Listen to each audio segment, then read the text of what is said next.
Hello, this is Dr. Grande.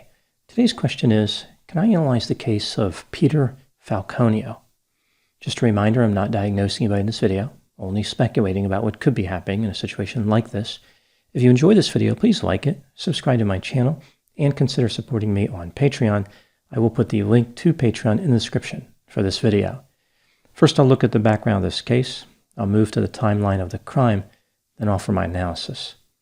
Peter Falconio was born on September 20, 1972, and was raised in West Yorkshire, England.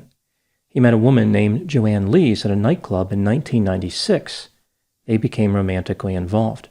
The next year, they moved in together in the town of Brighton, which is where Peter attended college. Peter and Joanne decided to take a trip to various countries around the world, including Nepal, Singapore, Malaysia, Thailand, Cambodia, and Australia. They departed on November 15, 2000. They arrived in Sydney, Australia in mid-January 2001. On January 25, they started a road trip in Australia with the intent of visiting 5 cities: Canberra, Melbourne, Adelaide, Darwin, and Brisbane. The couple was driving an orange Volkswagen Type 2 Combi.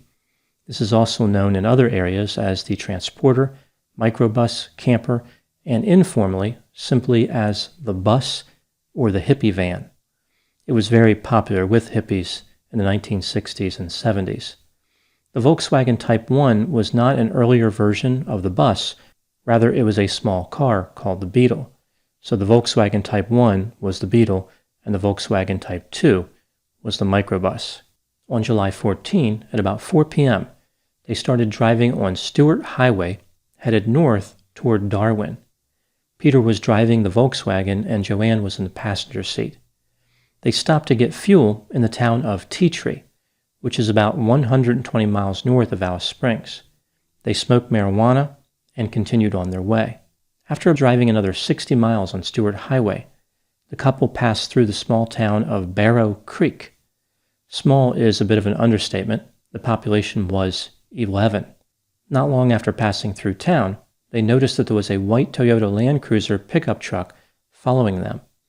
At about 7:30 p.m., the driver of the Toyota motioned for Peter to pull over, which he did.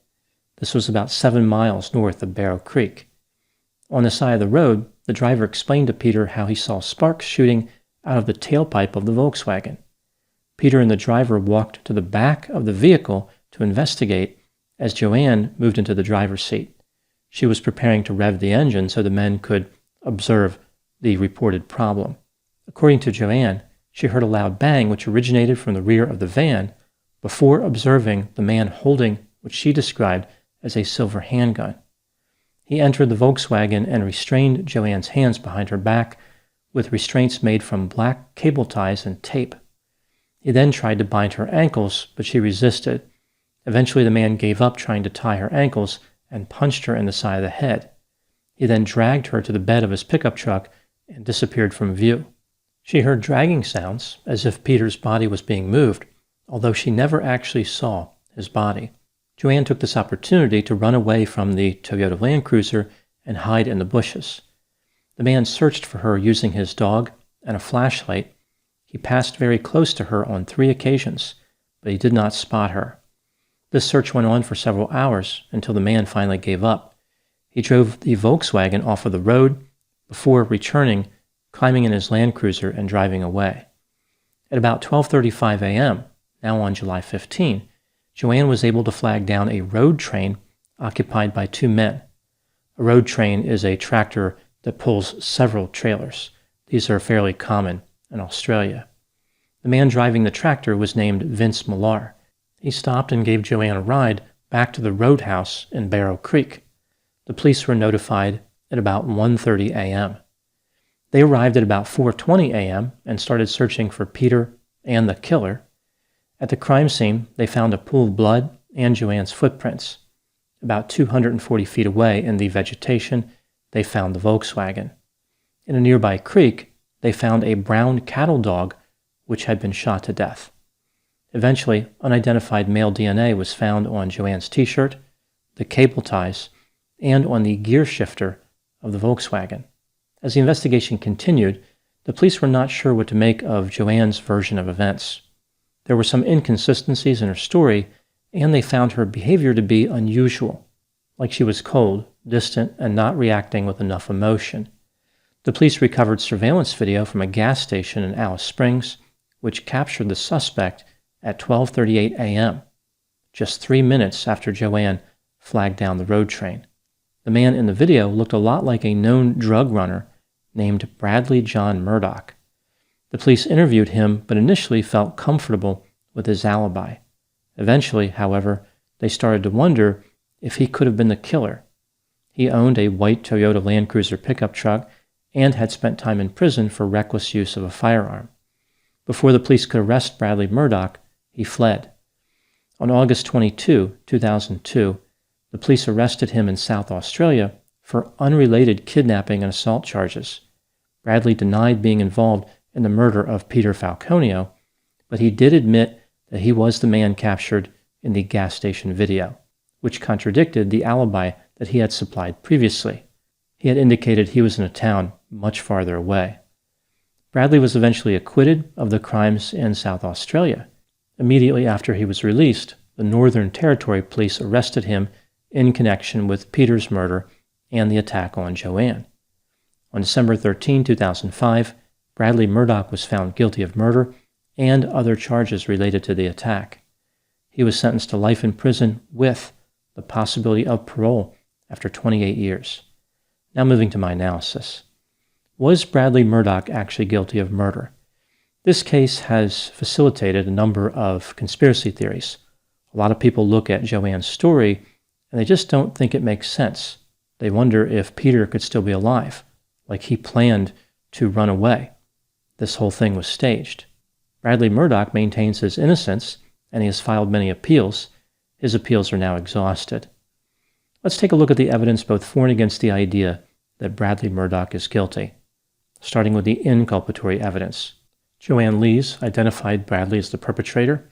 Bradley admitted that he was the man captured on the video surveillance of the gas station in Alice Springs on July 15. The police searched his home and found cable ties, rolls of tape, night vision goggles, and a hair tie belonging to Joanne Lees, which was wrapped around a gun holster. The DNA on Joanne's t-shirt, the cable ties, and the gear shifter of the Volkswagen was matched to Bradley Murdoch. Bradley had a history of allegations and convictions consistent with this type of crime. Now moving to the exculpatory evidence. Peter Falconio's body was never found. No one can be certain if he is actually dead. Joanne never actually saw his body. Only Joanne's footprints were found at the crime scene. According to her story, at least 3 people should have made footprints. There was very little blood at the crime scene and no blood trail. If Peter was really shot and his body was dragged, there should be more blood and a trail of blood. The truck driver who rescued Joanne, Vince Millar, said that just before Joanne jumped out of the bushes, he passed 2 men standing behind a red car. He slowed down to see if they required assistance. He noticed that the 2 men appeared to be putting a 3rd man into the car. This 3rd man looked like jelly. Vince thought that perhaps this was Peter.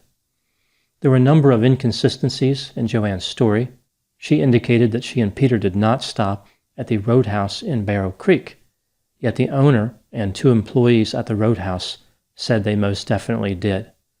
The owner remembered a rough man and a dog came in while Peter and Joanne were there. When Peter was in the bathroom, the rough man spoke to Joanne. The owner did not identify Bradley as the man with the dog. Joanne's behavior after the murder drew the contempt and suspicion of many people. People found her to be callous and withdrawn. They did not think she was upset enough. There was also a rumor that she had a secret lover in Sydney, Australia, which may have supplied her a motive to get rid of Peter. Peter and Joanne's behavior leading up to the murder did not really make a lot of sense. Why were they driving in the middle of nowhere at night and in the cold? They had recently smoked marijuana, which put them at even more risk. Why did they pull over for Bradley Murdoch? Were they really that naive? When considering all the evidence, do I think that Bradley Murdoch was guilty? Yes, I believe he was guilty in reality and guilty beyond a reasonable doubt. The most convincing evidence is the recovery of the DNA belonging to Bradley. Bradley explained the DNA by saying he had encountered Joanne at the Red Rooster restaurant in Alice Springs. He was there eating chicken, which makes sense given the name Red Rooster. He must have bumped into Joanne and transferred his DNA onto her shirt. I guess she somehow transferred it onto the makeshift restraints and the gear shifter later on, like it was desperate to escape being anywhere near Bradley. Given his character, nobody can really blame his DNA for trying to make a break for it. As far as Joanne not being a good witness, it seems like she was simply traumatized. Her partner was murdered, and she was viciously attacked. Almost certainly, Bradley would have murdered her had she not escaped. The media can be particularly harsh on victims who do not act emotional enough, but there is no such thing as too many or too few emotions. No such thing as the right emotions or the wrong emotions. There is no scientific reason to believe that a specific emotional reaction points to guilt and any other points to innocence. Another factor is that Joanne developed a dislike of the media right after the murder. She felt as though their reporting was not accurate. This contributed to her being cautious when dealing with them. I think what happened in this case is that Bradley was a career criminal who looked for opportunities to break the law. When he saw a young couple driving a Volkswagen bus in a rural area, he knew they would be an easy target. I think his plan was to kill Peter and kidnap Joanne. Then he would commit various crimes of a sexual nature before murdering her. When she escaped, it destroyed the second part of his plan and eventually led to him being arrested. His DNA was not in the system, so if Joanne had not provided key information, like a description of his vehicle, he may never have been brought to justice. Moving to the last item. This case has caused many people to be fearful. Is there anything that people can do to avoid being victims like Peter and Joanne? Even though the blame for this crime falls squarely on Bradley Murdoch, the young couple could have minimized the risk by avoiding certain behaviors. Just a few examples: not impairing themselves with marijuana, not driving in the middle of nowhere at night, and not pulling over for a stranger. The couple did not really enjoy any benefit from their risky behavior. It doesn't make any sense why they were taking so many chances. Often, young people view risk-taking as something that equates to truly living and getting the most out of life. But often, quite the opposite is true. Those are my thoughts on the case of Peter Falconio. Please put any opinions and thoughts in the comment section. They always generate an interesting dialogue. As always, I hope you found my analysis to be as intriguing as DNA that wants to escape. Thanks for watching.